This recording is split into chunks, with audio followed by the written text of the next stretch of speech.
Dear students, ये numerical चौथे chapter का तीसरा है। बोर्ड पेपर्स के लिहाज से ये न्यूमेरिकल बहुत ज़्यादा अहम है और ये किसी न किसी बोर्ड में हर साल आ जाता है। तो इस न्यूमेरिकल को हम हल करते हैं। बच्चों, इसकी स्टेटमेंट क्या है?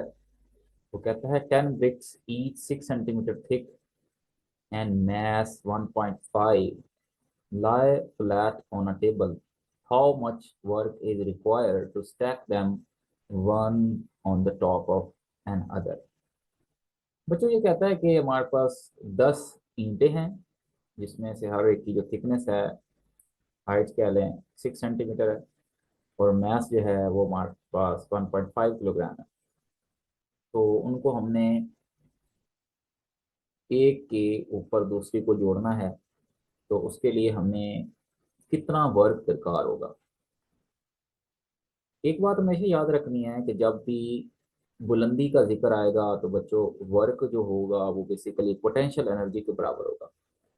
और उसका फार्मूला आपको पता है बच्चों, वो बराबर होता है W is equals to mgh। तो बच्चों, न्यूमेरिकल सॉल्व करने के कुछ असूल होते हैं और उन असूलों को अगर अपनाया जाए तो आपके मार्क्स मुकम्मल आ जाते हैं। तो स्टेप बाय स्टेप हम उनको देखते हैं। फर्स्ट स्टेप जो न्यूमेरिकल सॉल्व करने का होता है ना बच्चों, वो होता है आपने डाटा लिखना होता है। डाटा का एक मार्क होता है, आपने याद रखना है। सबसे पहले डाटा लिखा जाता है, उसके बाद सॉल्यूशन में जाते हैं और फार्मूला लिखते हैं।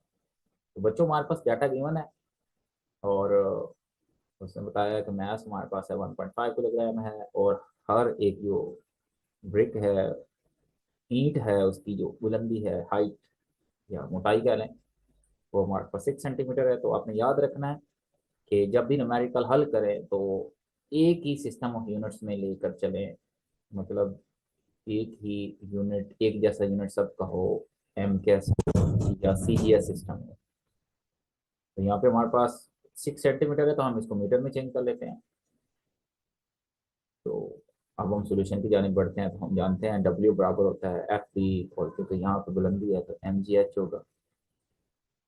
और क्योंकि ये 10 ईंटें हैं तो आपको पता होना चाहिए, जब हम एक के ऊपर दूसरी को रखेंगे तो जो सबसे पहले रखी जाएगी वो आपको पता है उसकी बुलंदी तो होगी नहीं, वो तो ग्राउंड पे होगी। तभी तो हम ऊपर दूसरे को रख सकते हैं।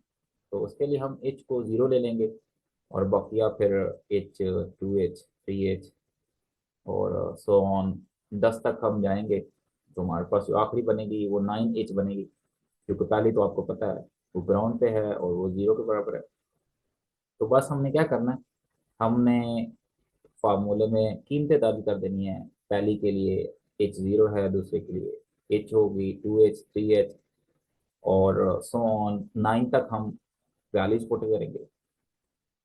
उसके बाद हमारे लिए आसान हो जाएगा, पहले 0 हो जाएगी और फिर आगे बच्चों हमारे पास एम जी एच को हम ले लेते हैं कॉमन की, तो वो सब में आ रहा है। और अंदर हमारे पास 1 + 2 + 3 + 4 + 5 + 6 + 7 +8 + 9 बचेगा।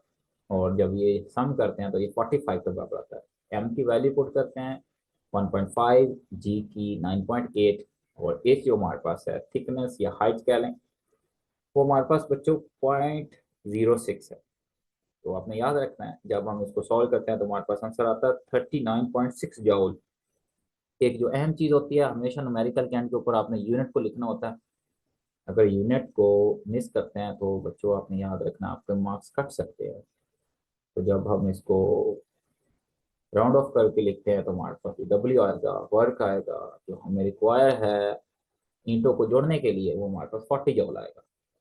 तो ये न्यूमेरिकल बहुत इंपॉर्टेंट है और हर साल किसी ना किसी बोर्ड में पूछा जाता है। फोर्थ चैप्टर का तीसरा न्यूमेरिकल। अगर हम एमसीक्यूज में यही सवाल आए तो ट्रिक एक है कि n × n - 1/2 multiply M G H है। एन हमारे पास 10 है तो हम इससे भी जल्दी से आंसर निकाल सकते हैं। इसको अच्छे से प्रैक्टिस करें।